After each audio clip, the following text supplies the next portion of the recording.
done giving you money, Frank.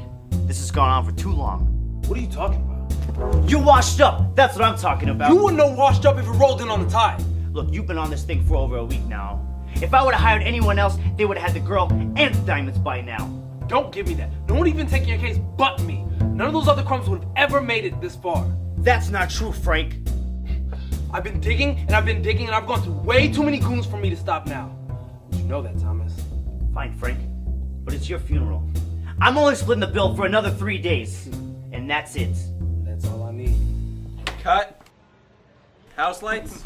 Check the gate. Everybody take 10 minutes and then we'll pick up where we left off. Has anybody seen the actress? She's late today. Oh, hey, Chris. Yeah? Hey, I just want to say that, we just did some amazing work back there. I mean, like, the way you get into Frank's character and you just, like, never lose focus, it astounds me. I mean, when you're on set, you are Frank Davenport, private eye. Yeah, thanks. Johnson? Jonathan. Yeah, Jonathan. I was good, wasn't I? Yeah. Well, I feel I could have done better. Well, what I really mean is, you could have done better. I obviously had a stellar performance. Quite possibly Oscar-worthy, had you not been there. I tried my best. And I would hate to see you trying your worst. I don't know what to say. Then don't. Holy crap. Did you all just see what just happened here? I just almost died.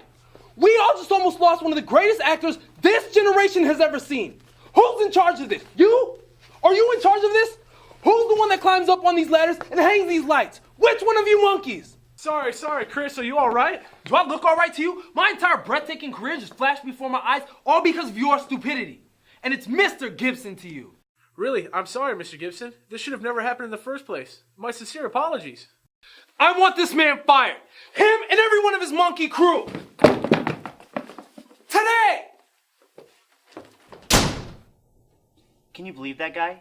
That thing felt closer to me, not him. And did you even hear him ask if I was okay? What an ass. I'm extremely sorry. This never happens, and my guys never screw up this bad. We always double check everything with this. Listen here, there is no way that could have fallen without being loosened. It's fine, I mean, hey man, accidents happen, but no one got hurt. Seriously though, like, what is Chris's problem? Man, he has problems with everybody. He's a pompous ass. I think his favorite pastime is degrading his fellow actor's skills. Looks like shouting at the crew comes very close to second. I can't believe that no one cared that I was almost killed out there today. Must be because of my prowess. That has to be it. Because the people know, when Chris is on stage, it's the most exciting thing that they've ever seen. But they don't get it. They hate me. I've seen him yell at extras, standing out there in the freezing cold for 2 hours straight. For what? Because they were shivering too much and messing him up, he said. I just can't understand how someone can be such a big jerk when he's such an amazing actor. I know, that's his problem. He's like Jack Nicholson and Christian Bale rolled into one. The way he treats people is unbelievable. I know, but there's not a whole lot I can do about it, Larry. What? Are you telling me and my crew have to leave? We're fired? No, you're not fired, Larry. But one of your crew will have to leave. So pick somebody and be done with it. This is ridiculous. That's just the way things are. But they all think it's an accident. Someone planned that. Someone wanted to kill you. And you're just gonna let that happen? The police won't do a damn thing. They're just as bad as all of them. They'll try again, unless you do something about it. You've got to take matters into your own hands, Christopher. Do not let them get away with this. You are like the shining star that they're trying to snuff out. You're right. Absolutely right. I've got to take things into my own hands, and I won't let anyone extinguish this star. No, nobody was hurt. Yeah, Chris made a big fuss out of it. Yeah, what's new there, right? Do you know that prick didn't even want me as a director? Yeah, he said I was too flashy, like all Michael Bay. Said we need somebody grittier for this flick. Yeah. Oh, speak of the devil, Look, Mike, I'm gonna have to let you go. Alright, bye. I presume you were talking to someone about the fiasco that happened here today. As a matter of fact, I was. Good. Because we could use tighter leashes on these crewmen. And whoever you hire to replace them, they better be good. I'm not firing the entire crew just for one leg, Chris. I'm missing by a mile anyway. Why not? Look, Larry's gonna let one person go from his crew, and that's that. You're not even worried about Jonathan. The light came closer to him anyway. Don't see him trying to fire everybody. He's a no-talent has-been that never was. Probably would have done the world a service. But it wasn't meant for him, Stan. Look, is that all you wanted? Because I've got some work to take care of. No. As a matter of fact, I have one more thing to ask you about. And it shouldn't take up too much of your time at all. What is it, Chris? Where were you this morning before we started filming? Why do you need to know where I was before shooting started? Don't try to circle around the question. We both know that you've been in way over your head since the beginning of this project. Now you're not even making any sense. I said from the beginning you weren't the right man for the job, but somehow you chiseled your way in anyways. But I'm not gonna let you ruin this production. Not on my watch. Is that why you've been nagging on me this whole time? Every choice I've made, from casting Catherine to the set design, it's all been for the good of the picture. Catherine. She's a dish. I'll give you that. But we both know that she is far below the curve in everything else. The only reason she's still even on set is because every chance the two of you get, you're whooping it up behind Cross the line, Chris. Not as far as you have. Now tell me where you were this morning before we started shooting. In my office. Alone? Most of the time. Jill from accounting was here. Had to go over the budget.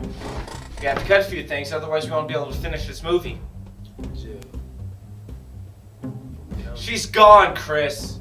After we went over the budget, she left, straight back to the main offices. Are you satisfied, or do you still think I want you dead? You're off the hook. For now. But this isn't over, Stan.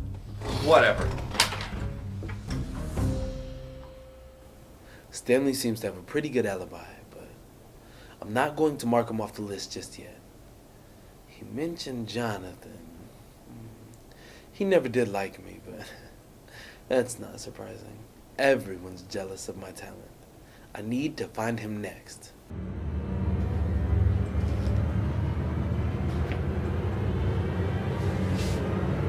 Oh, hey, Chris. What are you doing here? I could be asking you the same thing, Jonathan. Me? Oh, I was just looking for something to use for my character Thomas. Help me get more in tune with him, you know? Like that hat you used for Frank's character. Or another murder weapon. What are you talking about, Chris? You know what I'm talking about, genius. You tried to ice me back there on the set? Are you kidding me? That thing felt closer to me, not you. That's how you keep the heat off of yourself, huh? Telling anyone with an ear that light was meant for you instead of me? I'm not trying to kill you, Chris. Why would I even want to? Motive?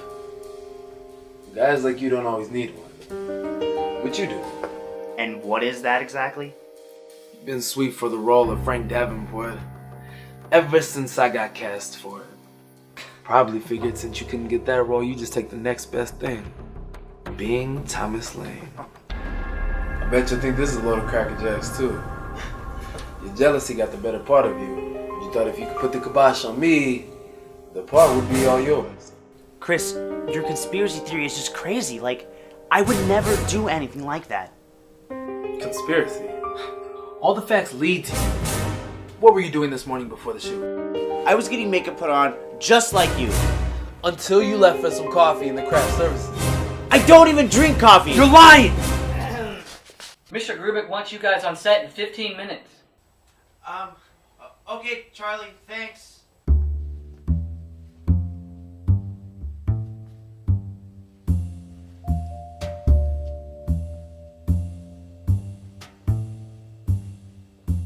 Definitely high on my list of suspects. Maybe he didn't leave for coffee, but I know he orchestrated this somehow. Who could he be working with? two people come to mind.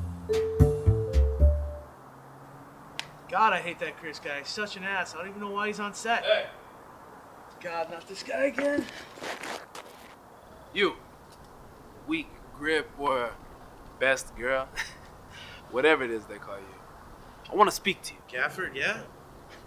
It's come to my attention that you will not be fired. You're one lucky man indeed. Since I think you and your whole little crew should be gone off this production. I'm still very sorry you feel that way. That does not mean you're off the hook with me. I'm on to you, Slick. You're one of Jonathan's cronies, aren't you? What? Don't play dumb with me, hooligan. Why is what's been going on with the two of you? I just don't know what it is that you get from all this. Mr. Gibson, I don't understand what you're talking about. And I'm still very sorry about the light. Yo, Larry, can't find any more stingers for the lunchboxes. Oh, thank God. Yeah, okay, I'm on it. I gotta go. They need me on set. Well, little fish, you will spill everything you know soon enough when I'm done with you. Like an old hound dog that's got his teeth into something good. I'm not about to let that go. We found the stingers. They were in the back of the last truck. Great, you guys check all the light rigs yet? Yeah, everything's secure up there. Tight as a gloves of blood. Almost ready to roll? Everyone needs to be on set in 10 minutes. Great, just enough time to take a week. Roger that.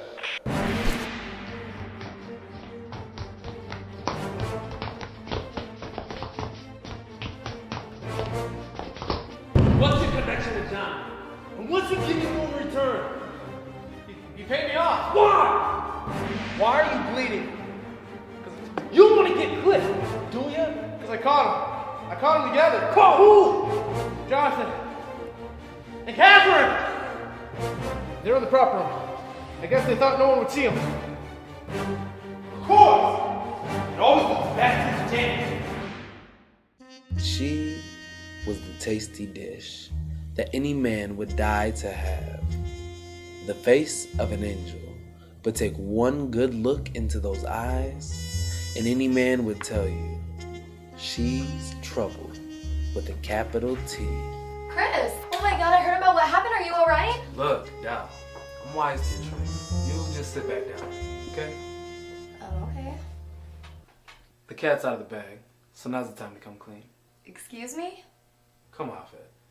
I know that Jonathan is dizzy for you, just as much as you are for him. Okay, I know you're a little shaken up by the light fall, but this is just a little ridiculous. No answer, huh?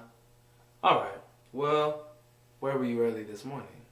I was at home, and then I drove to the set. I just got here no more than 30 minutes ago. Likely story.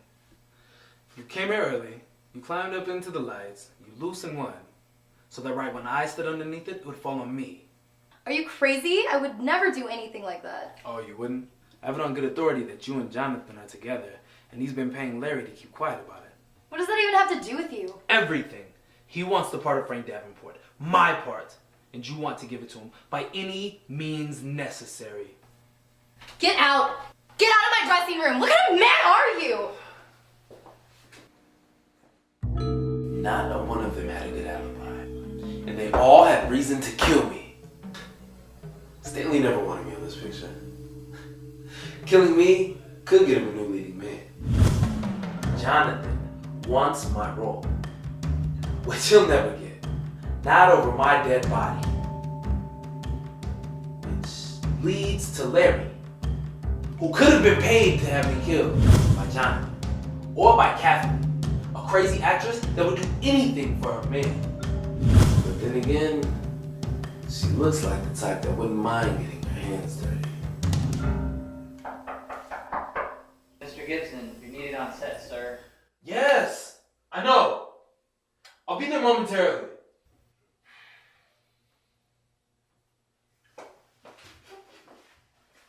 If I don't figure out which one soon, I'm as good as dead.